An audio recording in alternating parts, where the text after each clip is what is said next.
네, 인공지능 3주차 첫 번째 강의를 시작하도록 하겠습니다.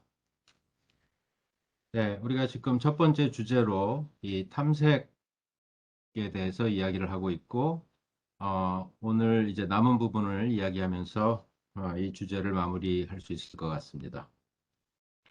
네, 지난 시간에 어떤 얘기까지 했는지를 빠르게 한번 보겠습니다. 네, 우선 처음에는 우리가 기본적인 스테이트 스페이스 표현, 그리고 탐색 알고리즘을 어떻게 정의하는지 그런 얘기를 했고, 지난 시간에 이 informed search의 개념에 대해서 이야기를 했습니다. 휴리스틱이라는 확실하진 않지만 뭔가 도움이 되는 정보를 이용해서 서치가 더 빠르게 골로 접근할 수 있도록 진행하겠다는 그런 의미였죠. 네, 그래서 예컨대 이런 에잇 퍼즐의 문제의 경우에 세 개의 스테이트를 우리가 평가할 수 있다 그랬습니다. 네, 골에 어느 쪽이 가까워 보인다. 물론 정확한 건 아니지만, 그죠? 그래서 더 좋아 보이는 쪽을 먼저 택해 갈 수 있다는 거죠. 네, 그렇게 진행하는 거 우리가 베스트 퍼스트다 이렇게 이야기를 했고, 그렇게 하기 위해서는 어떤 스테이트 n을 평가하는 방법이 정의돼야 됩니다. 그리고 우리가 evaluation function 뭐 이렇게 표현을 했죠. 네, 그래서 앞서와 같이 베스트 퍼스트가 진행되는 방법은 오픈이라는 리스트에 스테이트들을 대기시켜 놓으면서 가장 좋아 보이는 거 하나를 선택하고 골에 도달했는지를 확인한 다음, 그렇지 않으면 거기서 또 이동할 수 있는 스테이트들을 생성해서 대기하는 그런 형태를 반복합니다. 다만 이때 우리가 이때 대기열이라는 것은 각각의 스테이트에 대한 평가값이라는 게 있을 수 있기 때문에 평가값을 봤을 때 가장 좋아 보이는 순서대로 저장되도록 프라이어티 큐로 오픈을 이제 유지하면서 가면 되겠다는 거였죠. 그래서 간단한 example이 진행되는 것을 보면서 DFS, BFS와 어떻게 다른가 봤고, 네, 이때 이제 스테이트를 평가하는 데 있어서 우리의 목적은 고를 찾는 것이 아니라 사실은 이제 고를 찾고 나서 솔루션 패스를 얻고자 하는 건데 그것이 더 좋은 패스를 결과로 얻으면 좋겠다는 거였고, 이제 그러다 보니까 내가 스테이트를 선택할 때 골까지의 거리만 가지고 선택하는 것은 합리적이지 않고 지금까지 지나온 길과 앞으로 남은 길을 합쳐서 추정되는 전체 경로의 길이로 봤을 때 좋은 것을 선택해야 된다 그랬죠. 네. 그래서 실제 지금까지 온 거리를 우리가 G라고 하고 앞으로 추정되는 거리를 H라고 하면 G 플러스 H로 평가하는 것이 맞겠다. 네, 두 번째는 휴리스틱이 어차피 부정확한 어떤 추정 값이지만 아, 우리가 결과적으로 옵티멀한 패스를 얻기 위해서는 이것이 너무 엉터리면 안 되고 그럼 무슨 기준이 있냐면 실제 거리보다는 작은 값으로 추정되어야 된다는 조건이 있어야 되겠다. 그걸 우리가 언더에스티메이션 한다 이렇게 얘기를 했고, 네, 언더에스티메이션을 하게 되면 왜 옵티멀 패스에 있는 스테이트로 돌아와서 서치가 종료되는지를 우리가 그림을 보면서 한번 이해를 해봤었습니다. 네, 그래서 결국 제일 중요한 것은 서치 알고리즘이 어드미서블하다. 즉 항상 옵티멀 패스를 결과로 낸다 하는 것을 개런티하는 게 중요한데 A-스타 알고리즘이라는 것은 베스트 퍼스트로 진행하되 평가값은 전체 경로의 추정 G 플러스 H로 하고 그 다음에 몰까지의 추정 값은 언더 에스티메이션이 되면 이걸 우리가 A-스타 알고리즘이라고 얘기하고 이러면 항상 옵티멀 솔루션을 결과로 낸다는 것이었죠. 네, 그래서 이런 의미의 또 그 그래프에서 서로 다른 엣지의 값과 추정값이 있을 때 어떻게 A-스타가 진행되고 왜 결국 고를 찾을 때 옵티멀 패스로 찾게 되는지를 한번 살펴봤습니다. 네, 이때 언더에스티메이션 하는 추정값을 왜 어드미서블 휴리스틱이다 이렇게 표현하기도 하는데 예를 들면 너비우선 탐색은 A-스타의 관점에서 보면 모든 추정값을 0으로 놓는 것과 마찬가지다. 그렇게 볼 수 있다 그랬고 그러면 실제 값을 몰라도 당연히 언더 에스티메이션이죠. 공간상의 어떤 길을 찾아 나갈 때 마찬가지로 두 위치 사이의 최소의 거리, 최단 거리는 직선 거리이기 때문에 위치 두 개를 알면 거리 계산을 할 수가 있죠.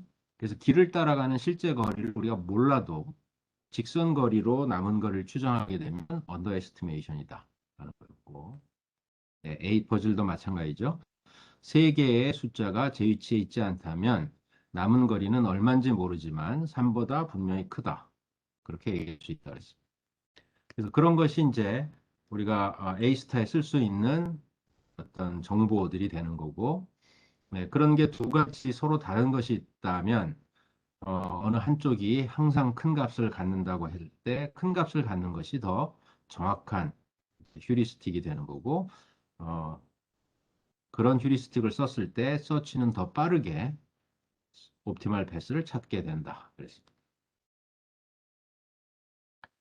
네, 그래서 우리가 두 가지에 대해서 조금 따져보고 프로그램을 한번 실행시키는 걸 볼 텐데, 지난 시간에 아마 여기까지 얘기를 했던 것 같습니다. 그래서, 2차원 그리드 평면상에서 특정 위치에서 또 다른 위치까지의 최단 경로를 찾는다고 할 때, 그러면 각각의 로케이션이 서로 다른 스테이트가 되고, 이런 그림에 있는 시작 상태에서 서치가 진행된다면 첫 번째 스텝은 이렇게 될 거라는 거죠.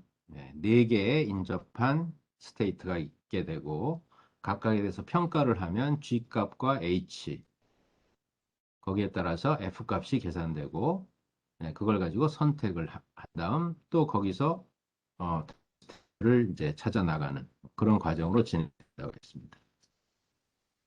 네, 그래서 이걸 구현해 놓은 프로그램이 실행되는 걸 잠깐 보면서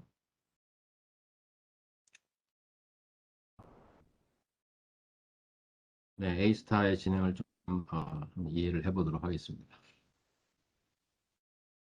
네, 이 프로그램은 방금 우리가 설명한 그런 그리드 평면에서의 A스타가 진행되는 것을 이제 여기 가시적으로 보여주도록 만든 프로그램인데 여기 지금 조금 작아서 여러분들이 정확하게 잘 보일지 모르겠습니다만 여기 큰 화면에 지금 작은 점들이 찍혀 있는데 그 점으로 구분되는 각각의 영역이 서로 다른 이제 로켓 위치다. 이렇게 생각하면 되겠습니다. 그래서 지금은 완전 이제 프리 스페이스인데 여기에 내가 시작점을 어, 선정하고 프로그램이 안 보여요? 음, 네, 잠시만요.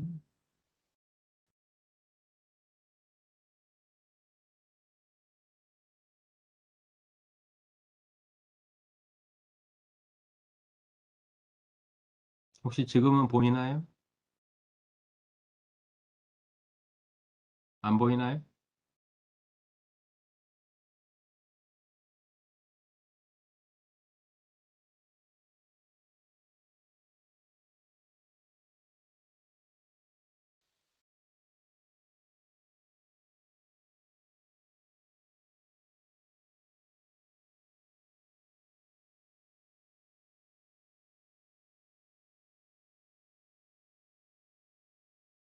네, 지금은 어떻습니까? 보이나요?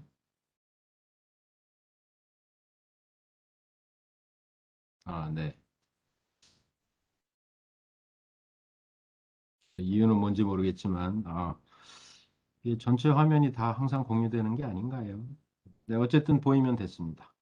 네, 그래서 이 프로그램에서 이제 그 A스타가 진행되는 걸 잠깐 한번 살펴보겠습니다. 지금 그리드 스페이스 상에 예를 들면 내가, 네, 이렇게 시작 포인트를 하나 잡고, 시작 스테이트죠. 그다음에 목표 스테이트를 하나 잡았다고 해보죠. 자, 여기서 여기까지 가는 최단 경로를 내가 찾으려고 합니다. 네, 저기 지금 A 스타를 스텝 바이 스텝 실행하는 버튼입니다. 그래서 보면 네, 여기 지금 오픈과 클로즈드 리스트를 이제 서치가 진행되면서 보여주게 되어 있습니다. 자, 처음에 시작 상태 처음에는 오픈 리스트에 시작 스테이트인 44, 요 아마 좌표가 44인 것 같습니다. 빨간 점에 44라는 스테이트 하나만 있고 F 값이 있죠. F 값은 뭐냐면 G 플러스 H를 계산한 걸 텐데 G는 제로일 테고 그다음에 H는 네, 아마 이 프로그램은 8방향 대각선까지 8방향으로 지금 나아갈 수 있다고 보고 어, 요 두 개의 좌표 사이에 네, 그 맨하탄 디스턴스를 우리가 따지듯이 지금 이 중간에 뭐가 있는지는 상관없이 좌표만으로 계산된 G 플러스 H 값일 겁니다. 자, 한 스텝 진행하면 네, 스테이트들이 쭉 여기 이제 8개가 지금 대기하고 있죠. 여기 지금 핑크빛으로 살짝 다르게 이제 표시된 것이 expand 된 next state들입니다. 네, 그것들이 이제 좌표로 이렇게 이름이 표시돼 있죠. 네, 그리고 각각에 대해서 F 값이 쭉 계산돼 있고 그 순서대로 지금 오픈 리스트에 저장돼 있다는 걸 볼 수가 있습니다. 이 F 값은 이제 G 값이 1 또는 대각선인 경우에 아마 루트 2 뭐 이런 루트 2가 맞나요? 네. 그래서 대각선 길이에 해당하는 어떤 값. 그 다음에 H는 마찬가지로 이제 추정값을 계산한 것으로서 여기 쭉 그 F 값을 계산해서 지금 오픈에 대기하고 있는 거죠. 네, 이 중에 가장 좋은 스테이트로 보이는 55를 아마 선택하게 되겠습니다. 네, 지금 선택된 것은 파란색으로 이제 색깔이 표현되고 있고 선택된 다음에 볼이 아니므로 또 익스펜드를 하는 거죠. 네, 그래서 그 다음에 아마도 한 6개 정도의 5개인가요? 5개의 스테이트가 더 추가되면서 새로운 스테이트들도 마찬가지로 F 값이 계산돼서 지금 들어가 있습니다. 네, 이렇게 서치가 한 스텝 한 스텝 진행되면 네, 이 경우에 이런 스테이트들을 계속 선택해 나가다가 마지막에 볼을 찾고 나면 서치는 끝나고 네, 역으로 찾아 들어가면 이것이 가장 빠르게 골에 도달하는 패스다. A스타의 결과인 거죠. 자, 여기 지금 검은색 버튼이 있는데 이거는 이제 내가 장애물을 설정할 수 있는 겁니다. 그래서 예컨대 네, 이런 장애물을 설정했다고 해보죠. 자, A스타가 다시 진행되면 빠르게 보겠습니다. 이제 이게 의미하는 게 뭔지는 알겠죠? 자, 이렇게 스테이트를 선택해 나갑니다. 익스펜드 된 것 중에 골에 가장 가깝게 가는 경로라고 생각되는 것을 찾는 거죠. 찾다가 이 다음에는 여기 나와 있는 핑크빛으로 되어 있는 현재 오픈해 있는 것들 중에서 가서 볼까요? 네, 이것들 중에서 가장 좋은 걸 선택하는데 네, 바로 진행하러 옆에 있는 것들을 다시 또 보게 되겠죠. 이것은 이제 앞에 정보를 아직 모르는 상태에서 현재로 봤을 때는 이쪽이 더 나아 보이는 그런 스테이트들을 내가 계속 본다는 겁니다. 네, 이제 한번 이쪽 방향에 익스펜드가 되고 나면 이렇게 재단 경로를 찾게 되겠죠.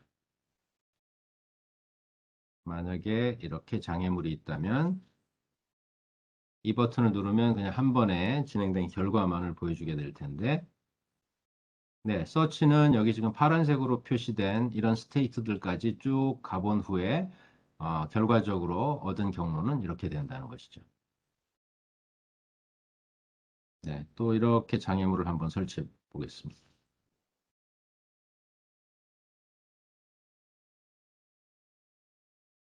중간에 한번 구멍을 내볼까요? 네, 네, 이것이 이제 우리가 공간상에서 A스타가 진행되는 모습을 보여주는 그런 간단한 데모가 되겠습니다.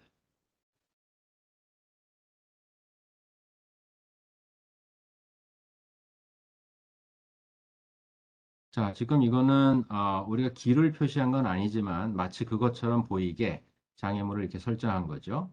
빨간 점, 시작 위치에서 녹색 점, 목표 위치까지 어떻게 가는 것이 가장 짧은 경로일까요? 네, 약간 헷갈린다 이럴 수 있겠죠. 그러나 조금 살펴보면 이렇게 가는 것이 빠르겠네. 아마 쉽게 알 수 있을 텐데 마찬가지로 A 스타를 여기서 진행한다면 네, 결과가 어떻게 나올지 한번 상상을 해보죠. 조금만 여기 스텝 바이 스텝으로 갈까요? 네.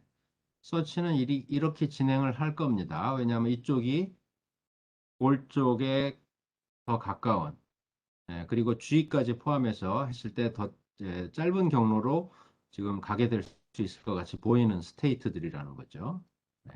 하지만 G가 어느 정도 진행하고 나면 아니네 하면서 다른 스테이트들 또 보게 되겠죠. 네. 끝까지 진행한 거 우리가 보면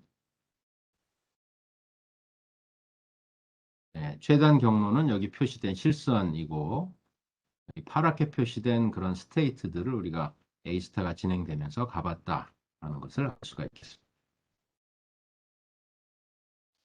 네, 어떤 의미인지 어떻게 우리가 계산한다는 건지 이해할 수 있겠죠? 혹시 질문이 있을까요?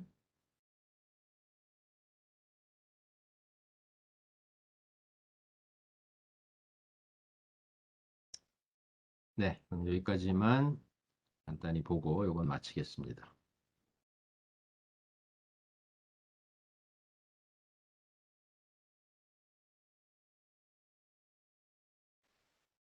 네, 두 번째로 또 이런 이그젬플 한번 보겠습니다. 8 퍼즐에서 가 진행되는 경우에 이것도 처음 한 스텝을 한번 가보고 어, 간단한 또 프로그램을 하나 돌려보겠습니다.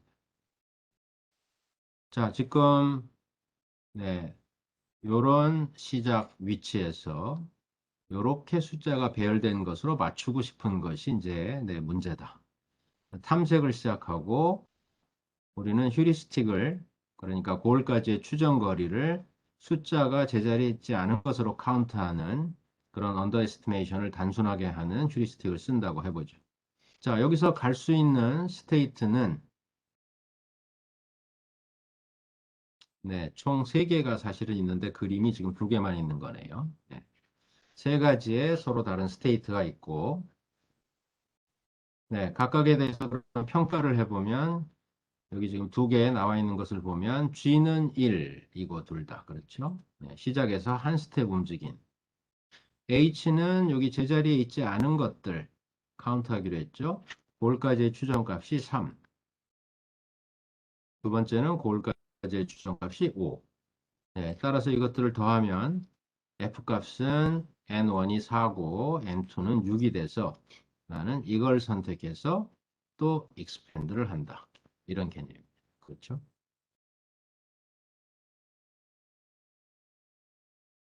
네, 그래서 이 문제를 서치가 진행되는 전체를 그려보면 이것은 사실 금방 골에 도달할 수 있기 때문에 전체를 다 그릴 수가 있는데 자, 이게 시작 상태고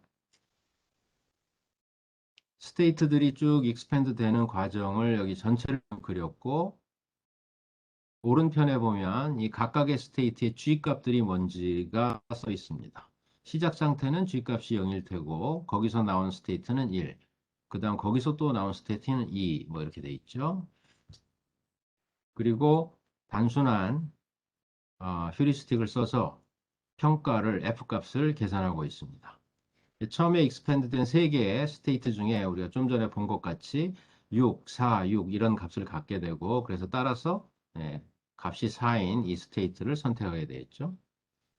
익스펜드 하면 3개가 또 추가로 나오고 각각을 마찬가지로 평가하면 이 스테이트들은 2 플러스 추정값으로 F값을 계산하겠죠. 5, 5, 6 이렇게 돼 있습니다.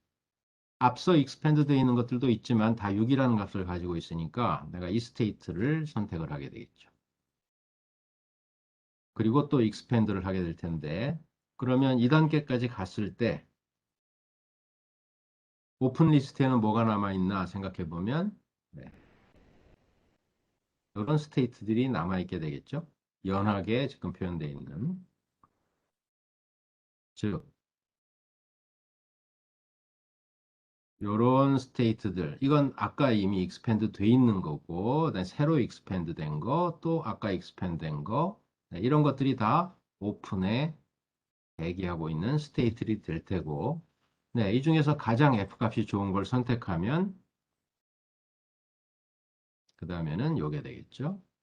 그래서 옆에 숫자가 쓰여 있습니다. 1, 2, 3, 4 이렇게 그 다음에 또 expand하고 평가하면 이것이 가장 좋고, expand하고 평가하면 이것, expand하고 평가하면 이것. 마지막에 골이 나오고 나면 네,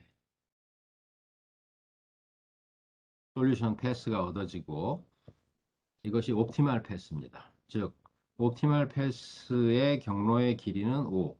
내가 목표로 하는 숫자의 배열까지 5번 움직여서 가는 것이 최적이라는 거고, 네, 이때 한 가지 우리가 살펴볼 수 있는 것은 옵티멀 패스 상에 있는 스테이트들의 평가값을 살펴보면 5, 5, 5, 5, 4, 4 이렇게 돼 있죠. 즉, 모든 옵티멀 패스 상에 있는 스테이트들의 평가값은 전부 다 5보다 작거나 같은 값을 갖고 있는 걸 알 수가 있죠. 네, 왜 그런지는 이제 여러분들이 잘 이해할 수가 있겠죠. G 플러스 H인데 H는 언더 에스티메이션이다. 네, 그러므로 이 간단한 예에서도 우리가 볼 수 있는 것처럼 서치는 옵티멀이 아닌 패스 쪽으로 진행할 수도 있지만 그러나 어느 순간에는 옵티멀 패스로 돌아와서 서치는 끝나게 되고 결국 최적의 솔루션을 찾게 되는 거죠.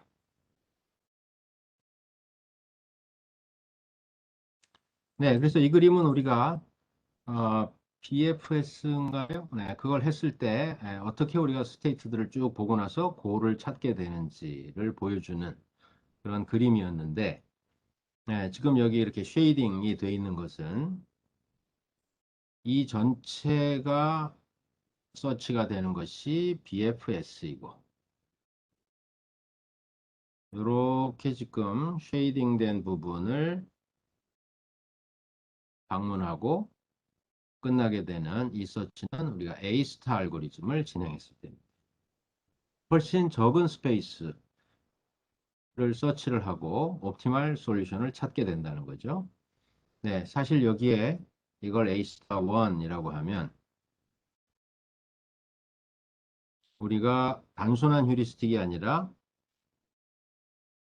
뭡니까? 좀 더 그 이제 실제 값에 가까운 지금 이 8 퍼즐의 경우에는 그냥 숫자의 개수만 세는 게 아니라 얼만큼 떨어져 있는지 거리까지 셀 수도 있다 그랬죠. 네, 그런 휴리스틱을 우리가 쓰게 된다면 지금 정확하게 그리는 건 아니지만 예컨대 훨씬 더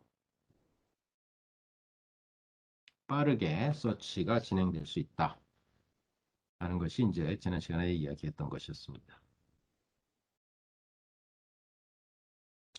네, 그래서 이것도 간단한 예를 한번 보겠습니다. 예를 보기에 앞서서 지금 여기서 보게 되는 그 프로그램의 입력이 어떤 의미를 갖고 있는지를 잠깐 우리가 보면 네, 여기다 그냥 그리겠습니다. 이 페이지의 내용은 아니지만 네, 간단한 지금 C 코드를 작성해서 이 A 퍼즐에 대한 A 스타 서치를 진행한 프로그램인데 여기 보면 이제 숫자들이 이렇게 써 있죠. 1, 2, 3.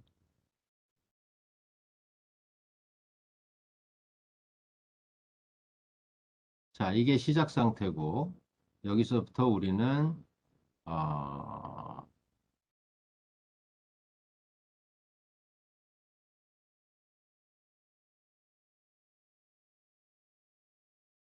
이런 상태로 가려고 합니다. 예를 들면 시작과 고를 맘대로 이제 입력해서 정의할 수 물론 있게 되어 있습니다. 여기에 이제 프로그램에 우리가 입력을 할 때는 시작 상태, 목표 상태 입력을 할 때는 스테이트를 간단하게 9개의 캐릭터로 구성되는 스트링으로 표현하기로 했습니다. 그래서 이 스테이트는 어떻게 표현될 거냐면 행 우선으로 쓰면 시작 상태라는 것은 1, 2, 3, 8 그리고 빈 칸을 X로 표시하기로 하고 8X, 4, 7, 6, 5가 되겠죠. 네, 이 스테이트에서 우리가 어떤 스테이트로 가려고 하는 거냐면 7, 8, 1, 6, X, 2, 5, 4, 3으로 가려고 합니다.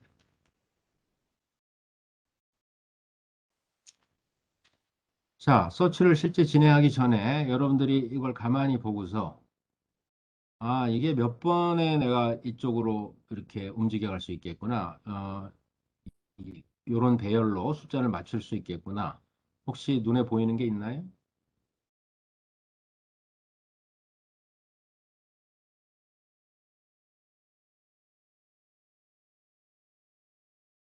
네, 여기 지금 숫자가 1, 2, 3, 4, 5, 6, 7, 8, 뺑 돌아서 어쨌든 배치가 돼 있죠?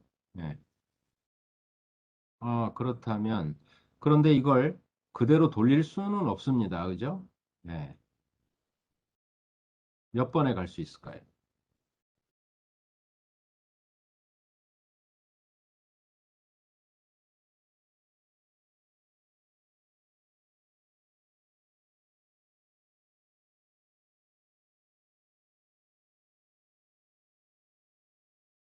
혹시 몇 스텝이면 갈 수 있겠다? 어, 이야기할 수 있는 사람이 있을까요?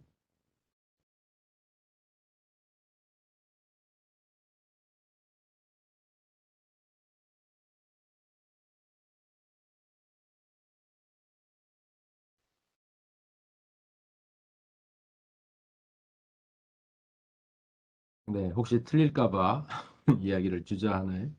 여기 볼까요? 이거 그냥 그대로 돌릴 수는 없고, 여기 보면, 어쨌든, 현재 뺑 돌아가 있는 배열에서 1이 이렇게 오른쪽으로 두 칸 움직인, 그러니까 말하자면 두 바퀴가 돌린 형국인데, 어, 그대로 숫자를 돌릴 수는 없는 거고, 그러려면 뭔가 하나를 빈칸으로 빼고, 예, 움직인 빈칸을 이용해서 두 바퀴를 돌린 다음,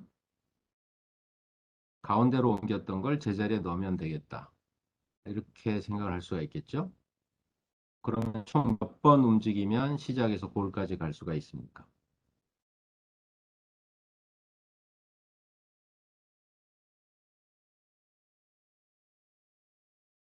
네, 이제 금방 많은 사람들이 답을 이야기하고 있습니다. 그죠? 네, 빈칸을 하나 이렇게 싹 만들어내기 위해서 한 번 움직이고, 나머지 7개의 숫자가 두 칸 움직여야 되니까 총 7 곱하기 2만큼 이동을 하고, 그 다음에 뭔가 다시 제자리에 넣는. 따라서 14번에 넣고 빼고 16번에 아마 이런 위치로 맞출 수가 있을 것 같습니다. 그죠? 자, 이걸 이제 서치를 진행하는 간단한 C 코드를 작성한 걸 여기서 한번 돌려보겠습니다.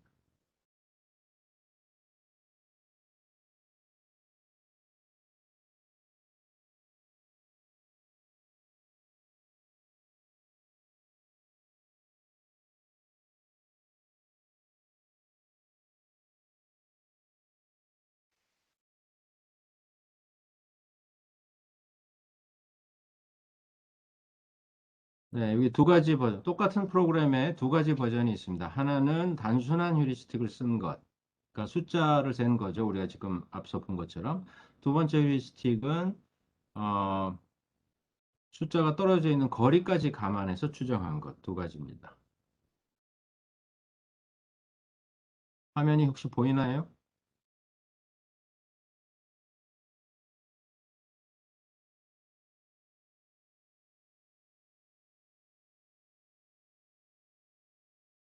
지금은 보이죠? 네. 그래서 좀 전에 말한 것 같이 시작 상태와 끝 상태를 스트링처럼 이렇게 표현하도록 지금 되어 있습니다. 그래서 아까 시작 상태가 뭐였죠? 1, 2, 3 이렇게 뺑 둘러간 거니까 이런 거라는 거고, 네. 그다음에 목표로 하는 배열은 어떤 거였습니까?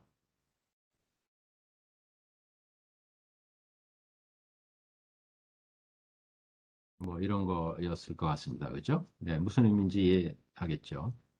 자, 이거를 만약에 우리가 기피 우선으로 진행하게 되면 스테이트를 하나씩 방문해서 익스펜드 할 때마다 화면에 지금 점을 찍게 했습니다. 점이 하염없이 이제 진행이 되고 오래 기다려서 골을 찾더라도 여러분들이 따져본 16번의 패스를 발견하지 못할 겁니다. 만약에 BFS로 진행하도록 하면 예, 역시 또 무수히 많은 점, 즉 무수히 많은 스테이트가 오픈에 계속 익스포넨셜하게 늘어나면서 메모리 오버플로가 날지도 모르죠. 네, 지금 여기서는 A스타를 진행하는데 단순하게 틀린 숫자 카운트에서 추정하는 언더 에스티메이션을 한 겁니다. 네, 뭐 진행은 금방 되겠죠. 그런데 여기 지금 점이 쭉 찍혀 있고 서치 코스트가 650 이렇게 되는데 이 얘기는 무슨 소리냐면 지금 우리가 아까 봤던 것 같은 그런 뭐 트리 형태의 그래프를 여러분들이 상상해 보면 650개의 서로 다른 스테이트를 본 이후에 고를 찾게 됐고 얻어진 패스는 총 길이가 16인 패스를 얻었다 하는 것입니다. 네, 여기서 솔루션으로 얻은 패스를 그냥 좀 사람이 보기 쉽게 시작 상태에서부터 3 x 3로 숫자를 프린트하도록 해놨습니다. 그래서 얘가 찾은 패스를 한번 보면 네, 이게 시작 스테이트죠. 그 다음에 어떻게 가면 되는지를 찾았냐 하면 네, 요렇게 그 다음 이렇게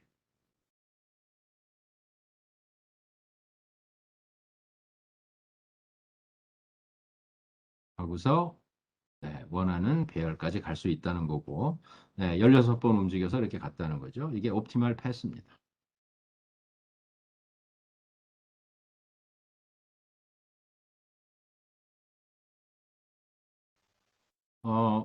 그 다음에는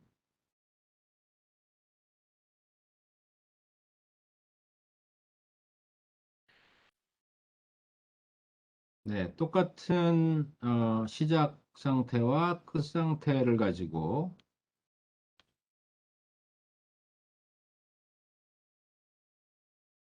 잘 보이나요?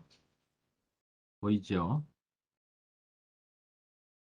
똑같은 시작 상태와 끝 상태를 가지고 서치를 다시 해보겠습니다. 뭐였죠? 1, 2, 3.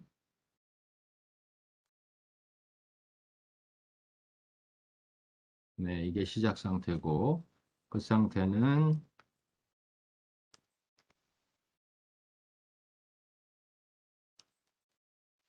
네, 그러나 같은 A 스타 서치인데 이번에는 두 번째 휴리스틱을 쓴 겁니다. 그러니까 틀린 위치가 얼만큼 떨어져 있는가도 감안한 그런 휴리스틱을 쓴 거죠. 아까는 650개 스테이트를 방문하고 고를 찾았습니다. 지금은 네, 19개 스테이트만 방문하고 그러니까 거의 옵티말 패스 이외의 스테이트로 옆길로 거의 안 샜다는 거죠. 네, 그리고 네, 결과는 물론 똑같습니다.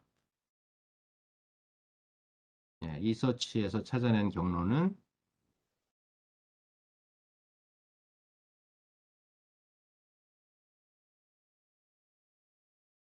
네, 이렇게 가면 된다는 거고 결과는 똑같죠. 네, 그런데 A스타를 써서 우리가 훨씬 더 빠르게 서치가 진행될 수 있구나 하는 것을 쉽게 네, 확인을 할 수가 있습니다.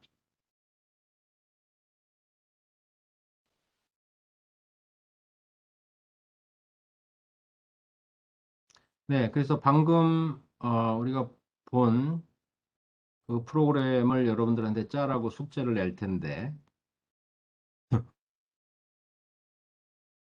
네, 물론 이제 그냥 짜라 하는 게 아니라 어, 기본 틀을 다 주고 핵심이 되는 부분들을 여러분들이 코드가 진행되는 걸 이제 A 스타를 이해하고 핵심이 되는 부분을 작성해서 방금 본 것과 같은 그런 탐색이 진행되는 걸 한번 해보도록 하는 걸 이제 첫 번째 숙제에 포함시킬 예정입니다.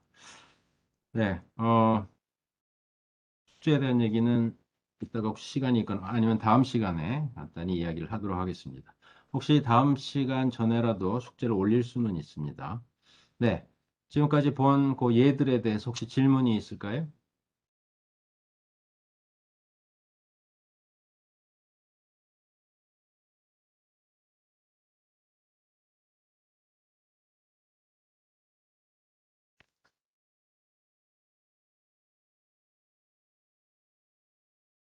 네. 그러면 여기까지로 이제 어떤 정보를 이용해서 최적의 경로를 찾는 A스타에 대한 얘기를 마치도록 하고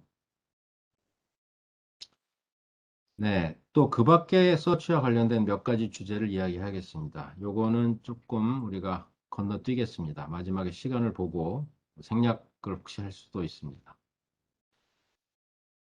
네, 서치의 이제 남은 부분에서 우리가 한번 살펴보려는 거는 이제 게임을 진행할 때 여기서 말하는 게임이라는 것은 둘이서 서로 번갈아 어떤 수를 진행하면서 이제 승패를 겨루는 예를 들면 바둑 같은 게임에서의 그것도 이제 서치, 우리가 수를 읽는다고 하는 거죠. 서치를 진행해야 되는데 어떤 것들을 우리가 고려할 수 있는지 그런 걸 잠시 살펴보겠습니다. 네, 두 명이 이제 번갈아 두는 과정을 우리가 이 서치 스페이스로 표현을 해보면 여기 지금 오른편 아래에 있는 그림처럼 만일 내가 지금 이런 상태에 있다면 예, 내가 이제 선택할 수 있는 가지수가 여러 개가 있겠죠. 서치를 익스펜드 하듯이 보면 다음번 스테이트는 어떻게 된다. 그리고 거기서는 상대방이 또 뭔가를 선택하게 됩니다. 그렇죠? 네. 그리고 번갈아 이렇게 수를 진행하게 되는데 그래서 어, 우리가 이 선택을 이제 상호 다른 사람이 하게 되는 거죠. 그리고 그것을 우리가 어떤 선택을 하게 되는가를 살펴보면 내가 어떤 정보를 가지고 선택을 한다고 할 때, 각각의 서로 다른 그 스테이트들, 게임의 어떤 상태를 뭔가 평가를 해서, 이벨리에이션을 해서 평가 값을 얻을 수 있다고 하고, 우리가 앞서 어떤 휴리스틱을 쓰듯이, 그것이 이제 부정확하다고 하더라도 어쨌든 평가를 해서 높은 평가 값이 좋은 거다. 이렇게 이제 생각을 해보죠. 예를 들면 100점짜리가 가장 좋은 것, 내가 이기는 거고, 빵점은 가장 나쁜 것, 상대방이 이기는 거고, 뭐 그 중간에 나한테 유리한 것, 상대방한테 유리한 것 이런 게 있겠죠. 자, 그렇게 우리가 평가값이란 걸 생각을 해보면 나는 가능한 선택지 중에서 항상 내가 이길 가능성이 가장 높은, 즉 평가값이 가장 높은 스테이트를 선택해서 나간다고 보면 되겠습니다. 그죠? 상대방은 그런데 거꾸로 내가 이길 가능성이 적은 것을 선택하겠죠. 네, 그래야 자기가 이길 가능성이 높아지는 거니까. 그래서 똑같은 평가 기준으로 봤을 때는 상대방은 가장 평가값이 낮은 스테이트를 선택한다. 이렇게 보면 되겠죠. 예, 따라서 우리가 스테이트를 현재 상태에서부터의 거리에 따라서 내가 선택하는 상태가 있고 상대방이 선택할 차례인 상태가 있고 이것이 이제 번갈아 가면서 나오게 되고 그래서 이걸 이름을 우리가 맥스 스테이트들, 민 스테이트들 이렇게 부르기로 합니다. 자, 그렇게 했을 때 탐색이 진행되는 것은 어떤 게임의 서치 스페이스가 이렇게 있다 그러면 사실 많은 게임들이 이 서치 스페이스가 이제 너무나 커서 끝까지 진행할 수 없는 경우들이 많죠. 네. 현실적으로 주어진 시간 안에 다 갈 수는 없다. 그러면 서치가 진행돼서 내가 가능한 범위 안에서 물론 앞으로 더 가봐야 되지만 가능한 범위 안에서 어디까지 한번 즉 수를 내다보고 그 다음에 여기서 뭔가 평가를 한 다음에 그럼 내가 여기까지 가봤더니 나는 이 길로 가는 것이 좋겠구나 이런 어떤 판단을 내리면서 게임이 진행된다고 볼 수가 있겠습니다. 그래서 평가는 지금 여기 써 있는 이런 순서로 하게 되는데 요 밑에 있는 그림을 보면서 우선 하려고 하는 얘기가 뭔지를 간단히 이해를 해보기로 하죠. 자, 내가 지금 이런 상태에서 둘 중에 하나의 선택을 하려고 하고 두 수 앞을 내다봤더니 네 개의 가능성이 있는데 각각을 이밸류에이션 하니까 40점, 50점, 10점, 100점짜리 스테이트로 물론 추정한 값이죠. 가게 되는 것으로 보인다. 자, 했을 때 방금 얘기한 맥스, 민 이런 개념을 즉 상대방은 나한테 나쁜 걸 선택할 것이다. 이렇게 가정하면 나는 A, B 스테이트 중에 어느 쪽을 선택하게 되겠습니까?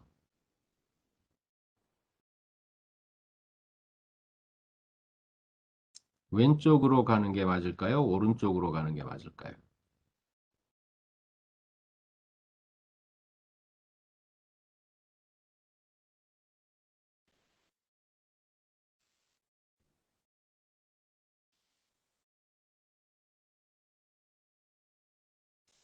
네, 이게 이제, 네. 지금, 우리가 대면으로 강의실에서 이게 질문을 하게 되면, 왼쪽, 오른쪽이 상당한 숫자로 갈려서 나옵니다. 지금 온라인에서 하다 보니까, 네네. 지금 뭐 왼쪽이다, 오른쪽이다, 역시 여러 의견이 있네요. 자, 한번 보겠습니다. 내가 만약 왼쪽으로 진행하면 상대방은 어느 쪽으로 가겠습니까? 상대방은 나한테 나쁜 쪽. 그게 거꾸로 자신한테 유리한 쪽이죠. 네, 상대방은 이쪽으로 가겠죠. 내가 만약 오른쪽으로 선택을 해서 게임을 진행한다면 상대방은 어느 쪽으로 가겠습니까? 예, 100으로 가면 내가 이기는 것, 즉 본인이 지는 길이니까 나한테 불리한 것, 즉 자신한테 유리한 이쪽으로 가겠죠. 따라서 상대방도 나와 비슷한 정보를 가지고 합리적인 선택을 한다고 생각을 하면 내가 생각하기에 여기까지만 봤을 때 A라는 스테이트의 평가값은 40이 되는 거고 B라는 스테이트의 평가값은 10이 되는 거죠. 즉, 내가 A로 진행했을 때 나는 40점짜리로 갈 것으로 기대가 되고 B로 진행했을 때 나는 10점짜리로 갈 것으로 기대가 된다. 그런 뜻입니다. 그러면 나는 A로 진행을 하는 것이 합리적 판단이 되겠죠. 네, 그래서 위에 써 있는 걸 보면 자, 그럼 내가 선택을 하기 위한 평가는 어떻게 하냐면 첫째, 네, 어떤 깊이까지, 그러니까 가능한 깊이까지 탐색을 일단 진행합니다. 쭉 가보는 거죠. 두 번째는 최대한 가본 데서 스테이트들을 평가합니다. 평가 방법은 게임마다 내가 어떤 휴리스틱을 정의해서 어 이제 평가하는 그 뭐 계산식을 정의할 수가 있겠죠. 예를 들면 우리가 장기를 둔다 그러면 어떤 스테이트에서의 그 내가 유리한 정도를 어떻게 평가할 거냐. 그러면 남아 있는 말의 개수를 비교한다든지 또 각각의 말도 점수를 좀 차등해서 비교한다든지 이렇게 할 수가 있겠죠. 예. 그래서 유리 불리한 정도를 우리가 숫자로 표현할 수가 있을 까 그런 어떤 평가를 이제 하고, 네, 그리고 나면 거슬러 올라오면 되는 거죠. 평가값 중에서 어떤 스테이트의 평가값은 만약에 그게 mean state라면 child state 중에 미니멈 값이 그 스테이트의 평가값이 되고 max state라면 child state의 mean state라면 child state의 mean 값이 이것도 mean state죠. 상대방이 선택하는 state. mean 값이 되고 만약에 max state는 child 중에 큰 값이 맥스 스테이트의 값이 된다. 이렇게 볼 수가 있겠습니다. 다시 말하면 현재 스테이트는 40점짜리 스테이트다. 이렇게 판단이 되는 거고 내가 그 다음 수 중에 하나를 선택할 때는 네, 왼쪽 40점짜리 스테이트를 선택해서 게임이 이제 진행되는 거죠. 네, 이렇게 진행하는 것. 네, 무슨 말인지 이해를 하고 보면 당연한 거죠. 우리가 미니맥스 프로시저다 뭐 이런 이름을 붙이는데 네, 특별한 뭐 대단한 방법이 아니고 방금 얘기한 것 같은 로직에 의해서 이렇게 우리가 평가를 하는 것이 맞겠다 하는 거죠.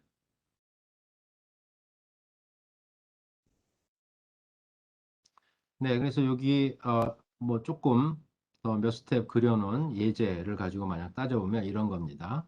자, 내가 이제 스토리는 이런 거죠. 자, 내가 지금 뭔가 이렇게 계속 서치가 진행돼 오다가 요 시점, 아니, 게임이 진행돼 오다가 요 시점에서 내가 이제 뭔가 판단을 하려고 합니다.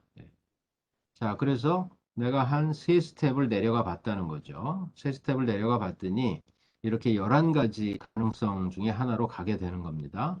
그랬을 때 이 스테이트들의 내 나름의 기준에 의한 평가값을 봤더니 이렇게 제일 밑에 숫자들이 있죠. 이런 값을 갖더라. 자, 그러면 나는 어떻게 선택을 할 거냐? 미니맥스 프로시저에 의해서 거슬러 올라오면서 스테이트들을 평가하면 됩니다. 지금 루트처럼 보이는 여기가 내가 선택하는 위치이기 때문에 맥스 스테이트고 그 다음에 민, 맥스, 민 이렇게 가고 있죠. 네, 따라서 어, 지금 제일 밑에까지 가서 보고 평가를 한 이후에 그 바로 위에 스테이트는 맥스 스테이트이기 때문에 둘 중에 큰 값을 선택하는 거죠. 네. 마찬가지로 큰 값을 선택합니다. 네, 그 다음에는 바로 그 위에서는 민 스테이트이기 때문에 상대방이 선택하는 거죠. 둘 중에 작은 값을 평가값으로 합니다.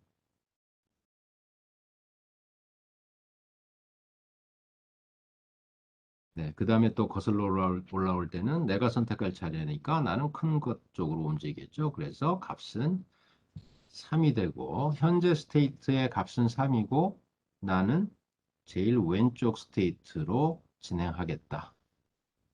네, 이것이 이제 미니맥스 프로시저에 의해서 게임에서의 다음 수를 선택하는 로직입니다.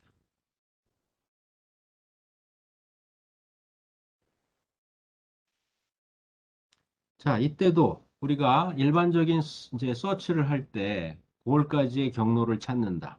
그런데 어떤 정보를 이용해서 A 스타를 진행함으로써 빠르게 서치를 할 수가 있다 그랬죠. 옵티멀 패스를 찾으면서도 서치 스페이스를 줄인다. 네, 그것이 이제 핵심 내용이었는데 이런 게임 서치에서도 어, 어떤 로직을 우리가 조금 생각해 보면 서치 스페이스를 줄일 수가 있습니다. 아, 그 전에 여기 지금 어떤 특정한 게임에 대해서 지금 얘기한 그런 그 미니맥스 프로시저를 적용시키는 예를 하나 제시를 해 놓은 게 있네요. 네, 틱택토는 뭔지 여러분들이 잘 알죠? 틱택토는 3x3 스페이스에 뭡니까? 차례차례 한 사람은 X, 한 사람은 O를 그려서 음, 그 대각선이든 뭐 그 세로 가로건 한 줄을 만들면 이기는 뭐 그런 단순한 게임. 네, 그래서 예를 들어서 여러분들이 먼저 시작했다. 그럼 여러분들이 여기다가 동그라미를 그립니다. 그러면 나는 여기다가 X를 치기로 하죠. 여러분은 만약에 여기다가 동그라미를 그립니다. 그럼 내가 또 여기다 X를 치죠. 여러분이 여기다 동그라미를 그립니다. 내가 X를 여기다 치고 여러분이 동그라미를 그리면 나는 X를 여기다 치고 그러면 어떻게 되나요? 비기는 게 되나요? 다시 그려볼까요? 예, 여러분이 여기다 그리고 내가 여기다 그리고 여러분이 여기다 그리고 내가 여기다 그리고 여러분이 여기다 그리고 내가 여기다 그리면 내가 여기다 이렇게 되는 거죠. 네. 그래서 이런 게임을 컴퓨터가 진행하도록 우리가 프로그래밍을 했는데 앞서 말한 그런 방법으로 미니맥스 프로시저를 통해서 이밸루에이션 하면서 진행한다고 할 때 여기 한두 스텝만 그림을 그려본 겁니다. 자, 시작 상태는 뭐냐면 9개가 다 빈 칸으로 있는 상태입니다. 자, 내가 여기서부터 스타트를 할 텐데 어디다 그리는 것이 좋을까? 내가 이제 그리는 게 X를 지금 그리는 겁니다. 그릴 수 있는 위치는 총 9개의 포지션이 있지만 이게 이 상호 대칭인 거를 따져보면 세 군데 중에 하나에 그리는 겁니다. 즉, 구석에 그리거나 이 사이드에 그리거나 아니면 가운데 그리거나 셋 중에 하나를 그려야 되겠습니다. 그래서 내가 이제 어디다 그리는 게 좋을까 판단하기 위해서 지금 두 수 앞을 진행해 본 거죠. 자, 내가 요렇게 갈 수도 있고, 요렇게 갈 수도 있고, 이 오른쪽과 같이 갈 수도 있고. 네, 그리고 나면 상대방이 또 그려야 되겠죠? 상대방이 그리는 것은 예를 들어서 우리가 쉽게 오른쪽에 있는 경우를 보면 내가 가운데 그리고 나면 상대방은 동그라미를 그릴 수 있는 건 두 경우가 있습니다. 아까처럼 역시 대칭을 생각하면 서로 다른 케이스는 두 개죠. 구석에 그리거나 변에 그리거나 이렇게 됩니다.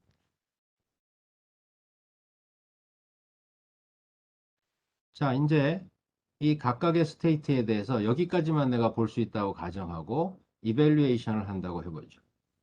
자, 그럼 각각이 얼마나 좋은 건지를 평가할 수 있는 방법을 정의해야 될 텐데 여기서는 이렇게 한번 정의를 해봤습니다.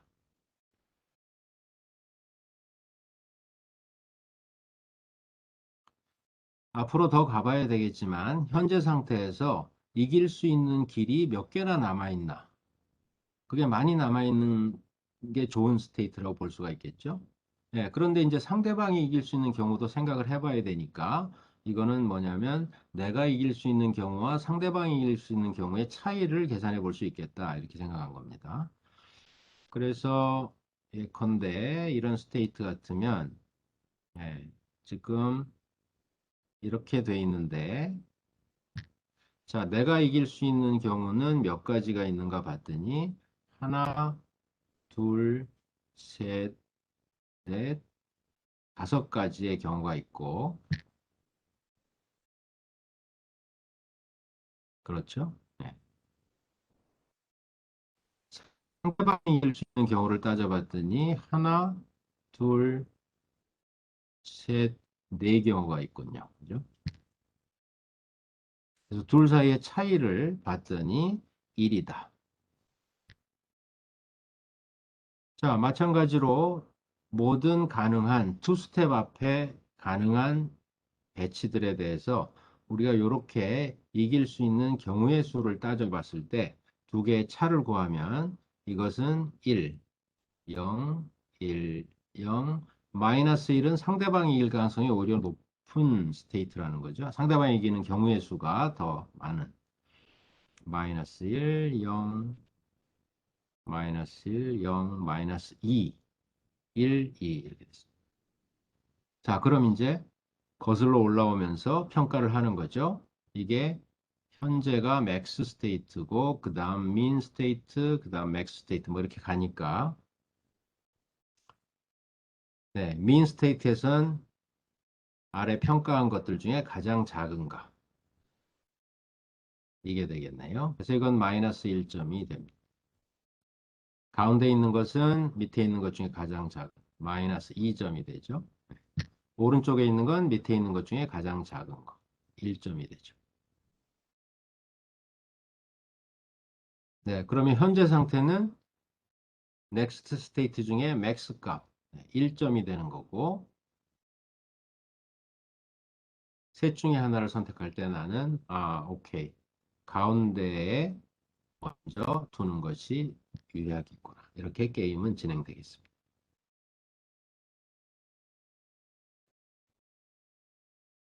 네, 무슨 뜻인지 알겠죠? 혹시 질문이 있을까요?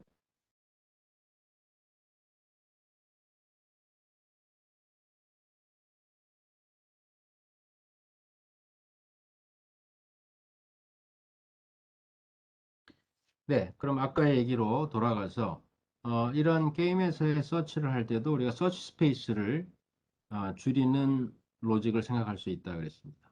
서치 스페이스를 줄인다는 것은 그만큼 선택을 더 빨리 할 수 있다는 거고, 거꾸로 말하면 같은 시간이 주어졌을 때 더 많은 스테이트를 서치할 수 있다. 다시 말하면 더 멀리 수를 내다볼 수 있다. 이런 뜻이 되는 거겠습니다. 그래서 그렇게 서치 스페이스를 줄이기 위한 간단한 로직을 적용한 것을 우리가 알파, 베타 프루닝이라고 하는 방법이 있습니다. 어떤 로직인지 한번 살펴보죠. 자, 이것도 밑에 그림을 가지고 의미를 먼저 이해를 해보겠습니다. 자, 여기 내가 이 상태에서 지금 판단을 하려고 합니다. 자, 밑으로 쭉 가서 평가를 해서 내가 이제 미니맥스로 올라오고 있다고 생각을 해보죠. 자, 현재 여기가 3이라는 값을 갖고 있고, 그 다음에 5라는 값을 갖고 있고, 자, 내가 선택하는 스테이트이기 때문에 이 맥스 스테이트입니다.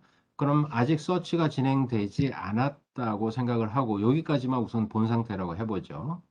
이 스테이트의 값은 얼마라고 볼 수가 있냐면, 나는 밑에 있는 것들 중에 맥스 값을 취할 거기 때문에 지금까지 아는 정보로 봤을 때, 아, 이것은 5보다는 큰 값이겠군. 이렇게 생각할 수가 있겠습니다. 그죠?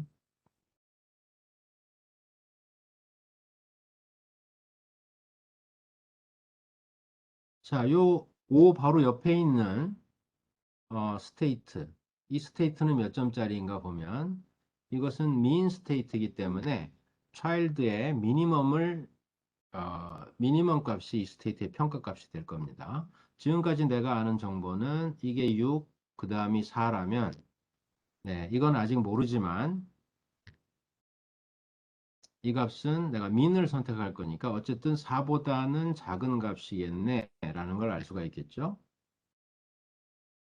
네, 그러면 지금 여기 가장 밑에 물음표라고 되어 있는 스테이트는 가볼 필요가 없다는 뜻입니다. 왜 그러냐 하면 만약에 이 스테이트가 예를 들어서 1이라는 값이라고 쳐보죠. 혹은 거꾸로 큰 값이다. 10이라고 쳐보죠. 그러면 이 값이 만약 1이라면 이제 6, 4, 1 페어런트의 값은 1이 되겠죠. 그것의 페어런트 값은 어떻게 됩니까? 네, 5보다 크다라는 거에 아무런 변함이 없죠. 만약에 6, 4 옆에 있는 스테이트가 10으로 큰 값을 갖는다 그러면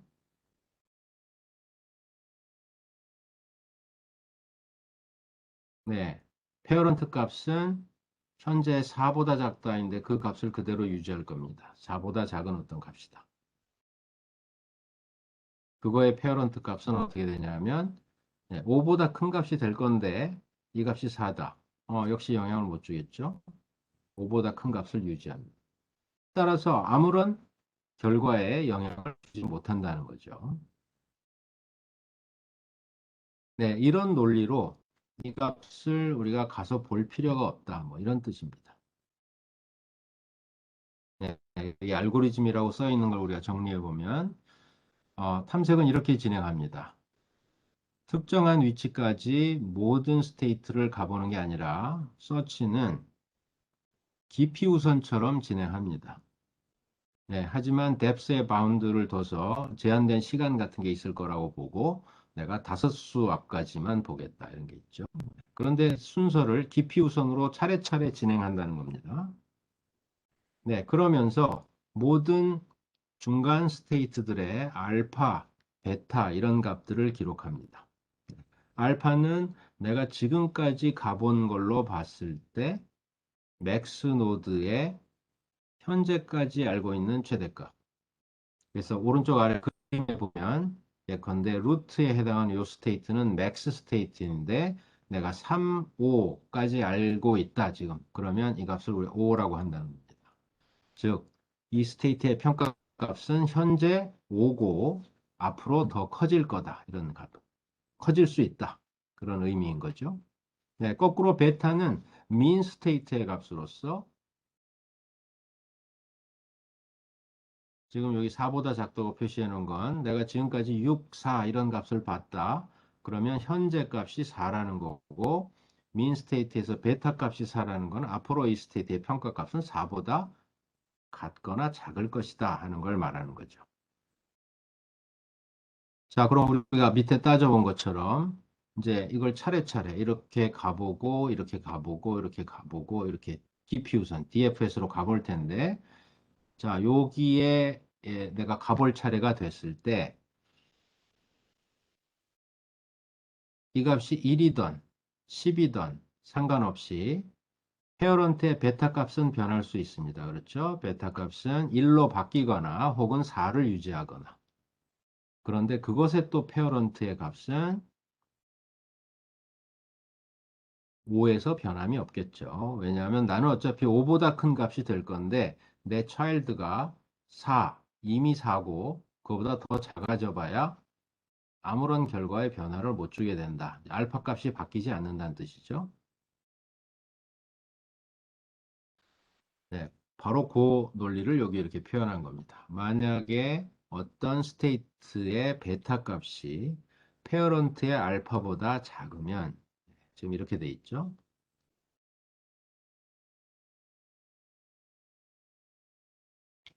그러면 서치를 더 이상 진행할 필요가 없다. 거꾸로도 성립합니다. 만약에 내가 맥스 스테이트라서 알파 값을 지금 임시로 가지고 있는데 내 페어런트의 베타 값보다 내가 이미 크다. 그러면 역시 또 가볼 필요가 없는 거겠죠. 결과에 영향을 못 주게 되기 때문에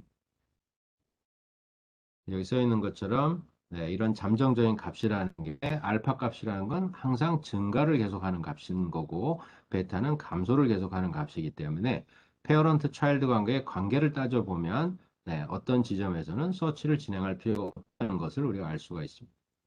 그래서 서치를 이렇게 중단하는 걸 가지를 컷한다 그래서 프루닝이라고 얘기하고 그래서 이런 로직에 의해서 서치 스페이스를 줄이는 걸 우리 알파, 베타, 프루닝이다 이렇게 얘기하는 거죠. 네, 앞에 똑같은 example 가지고 한번 방금 얘기한 로직을 진행을 해보겠습니다.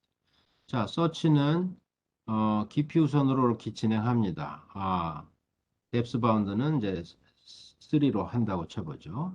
가서 2구나, 3이구나. 한 다음에 예를 들어서 이 값은 3이다 하는. 이때는 이제 차일드를 다 가봤다면 결정이 돼 있겠네요. 자, 이 순간 예를 들어서 A라고 지금 표시되어 있는 mean state는 베타 값이 3이다 이겁니다. 그렇죠? 예. 베타 값이 3으로서 다시 말하면 이 스테이트의 값은 현재까지 내가 3이라고 알고 있고 앞으로 서치가 더 진행되면 더 작을 수도 있다 하는 겁니다. 그죠? 그래서 이제 서치를 계속 진행을 합니다. 5가 찾아졌습니다.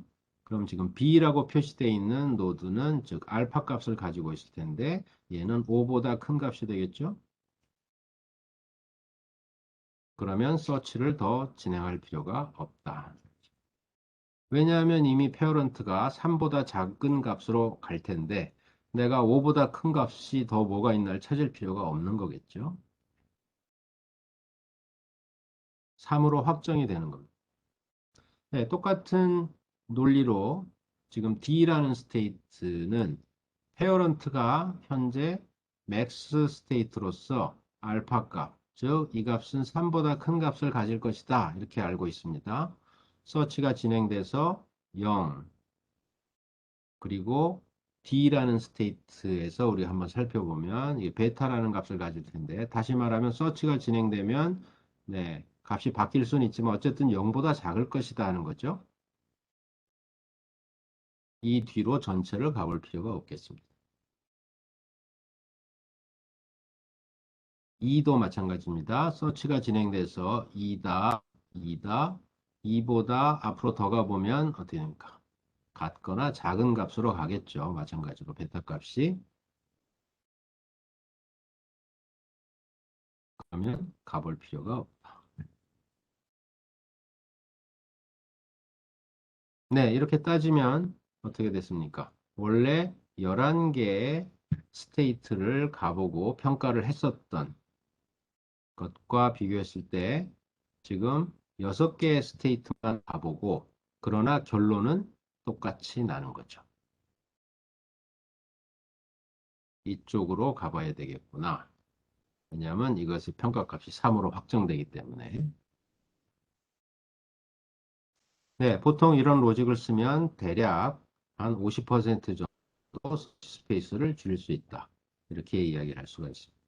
네, 따라서 당연히 이런 방법을 써서 우리가 주어진 어떤 시간과 뭐 메모리 같은 것도 생각할 수가 있겠죠. 가능한 깊이까지 뎁스 퍼스트로 진행을 하면서 평가를 하고 미니맥스를 진행하는데 알파 베타 로직에서 프루닝을 해가면서 서치를 하면 네, 더 많은 스테이트를 우리가 보고 결정을 낼 수가 있다는 거고 이 게임에서 그렇게 할수록 더 유리한 게 되겠죠. 네, 혹시 질문이 있을까요?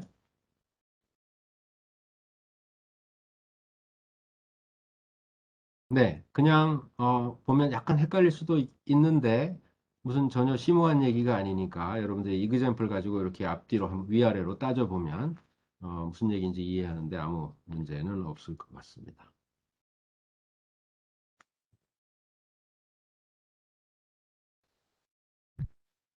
네, 이 마지막 나온 부분에서는 우리가 몬테칼로 트리 서치라는 게 뭔지를 간단히 좀 설명을 하면서 마무리를 하려고 그러는데 보통 우리가 몬테칼로 메소드라고 일반적으로 얘기하는 것은 뭐냐면 랜덤 샘플링에서 어떤 어, 뭐 계산을 하거나 추정을 하는 그런 것들을 이야기합니다. 그래서 여기 보면 예를 들어서 우리가 파이 값을 계산하려고 해보죠.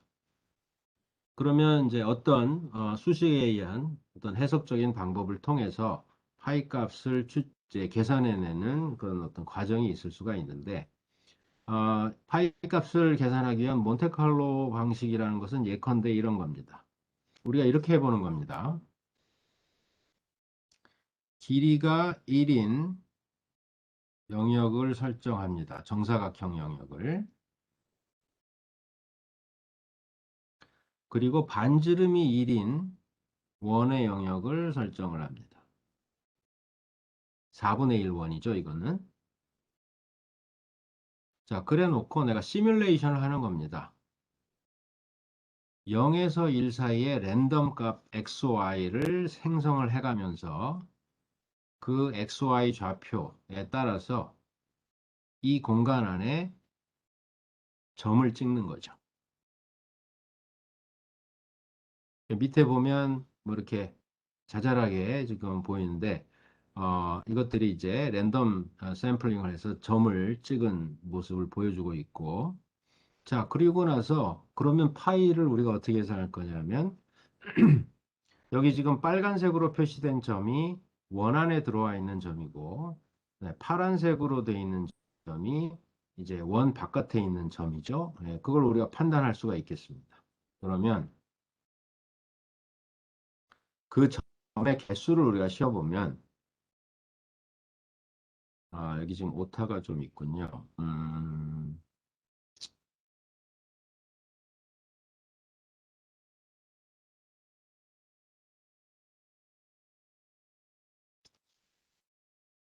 표현을 어떻게 할까요? 네, 지금 하려는 말이 뭔지는 여러분들이 아마 알 것 같은데 어,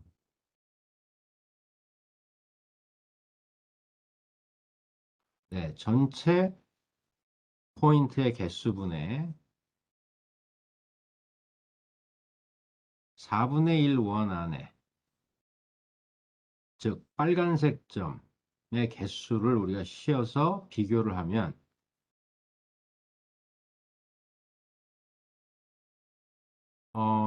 그 비율이 뭐와 똑같냐 하면 네, 전체 영역의 넓이와 네모 전체죠. 그 다음에 4분의 1 원의 넓이에 비례한다고 볼 수가 있겠죠. 네. 랜덤한 샘플링을 많이 하면 할수록 실제 이 비례값과 가까워지겠습니다. 전체 영역의 넓이는 1 곱하기 1이고 반지름이 1인 원의 면적은 파이가 되는데 4분의 1 원이니까 4분의 파이가 될 겁니다. 그래서 랜덤한 점을 생성한 다음에 각각의 영역에 찍힌 점의 개수를 세고 나면 그 비율로 바로 이 값을 알 수가 있고 네, 이거로부터 우리가 파이를 계산할 수가 있겠죠. 네, 뭐 이런 방식을 우리가 몬테칼로 방식이라고 얘기를 하는데 자, 이제 게임에서 우리가 서치를 할 때도 마찬가지 방식을 이제 쓸 수가 있습니다. 자, 일반적으로 우리가 바둑을 그러면 진행을 하는데 서치를 해야 되겠습니다. 어쨌든 여러 수합을 보겠죠. 그런데 바둑이 끝날 때까지 모든 가능한 길을 다가볼 수는 당연히 없습니다. 그거는 엄청난 이제 서치 스페이스고 뭐 슈퍼컴퓨터를 아무리 가져와도 그거는 불가능한 이야기가 됩니다.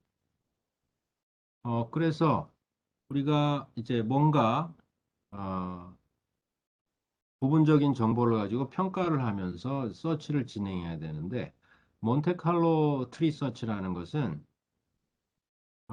게임에서 이제 스테이트들을 서치를 하면서 평가하기 위해서 어떻게 하냐면 랜덤한 플레이를 진행해 본 것을 누적해서 어떤 정보를 얻어 나간다 이렇게 생각하면 돼요. 그래서 예를 들면 지금 요 밑에 그림에 제일 왼쪽부터 한번 보죠. 네, 제일 왼쪽에 각각의 동그라미가 어떤 게임의 스테이트를 지금 나타내고 그 스테이트에는 어, 전체 게임을 플레이해 본 숫자 중에 이긴 횟수를 기록한 것입니다. 예를 들면 여기 지금 7에 11 이렇게 써 있으면 지금 이 스테이트에서는 내가 10번 랜덤한 트라이얼에서 7번을 이겼다. 이런 뜻이죠. 자, 그러면 몇 번 트라이얼을 해보고 지금 기록되어 있는 숫자들이 있는데 서치가 이제 진행될 때 이렇게 하겠다는 겁니다. 자, 이 스테이트에서 내가 다음번 또 서치를 할 때는 밑에 있는 스테이트들 중에서 가장 좋아 보이는 것으로 진행을 한 다음에 네, 여기서부터 랜덤한 트라이를 하면서 게임을 끝까지 진행을 해보는 거죠. 네, 외길로 한 번은 뭐 금방 할 수 있으니까 그렇게 됐을 때 이기거나 지거나 하는 결과가 있을 겁니다. 그럼 그 결과에 따라서 게임이 진행된 루트에 있는 패스에 있는 모든 스테이트의 추정값을 업데이트를 하는 겁니다. 자, 지금 이렇게 가서 지금 여기서는 내가 졌다 이거죠. 그렇다면 한 번의 경험이 축적이 돼서 이제 이 스테이트는 한 번 해서 이긴 적이 없는 스테이트고 위에는 네 번에서 세 번 이긴 스테이트, 위에는 일곱 번에서 다섯 번 이긴 스테이트, 11번에서 일곱 번, 22번에서 이게 오타가 있는 것 같죠? 22번에서 12번 이긴 스테이트. 이렇게 이제 누적이 되는 그런 방식을 우리가 몬테칼로 트리 서치라고 이야기해요. 네, 이게 이제 반복이 되면 각각의 스테이트의 평가값이 계속 업데이트가 되겠죠.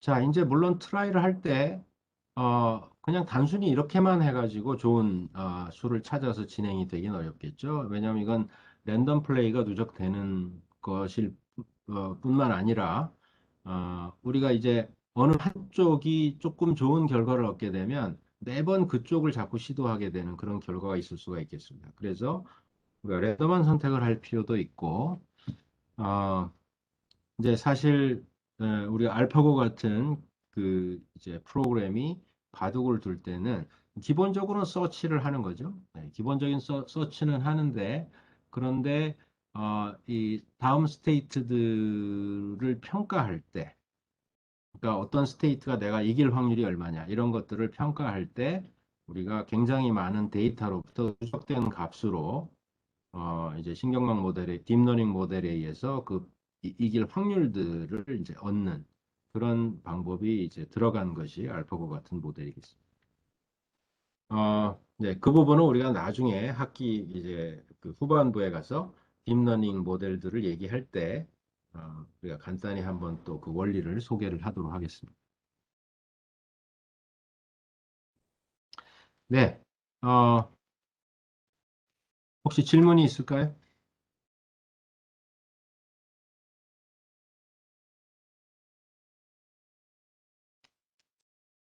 네, 그러면 여기까지로 우리가 탐색에 관한 주제에 대해서는 마무리를 하도록 하겠습니다.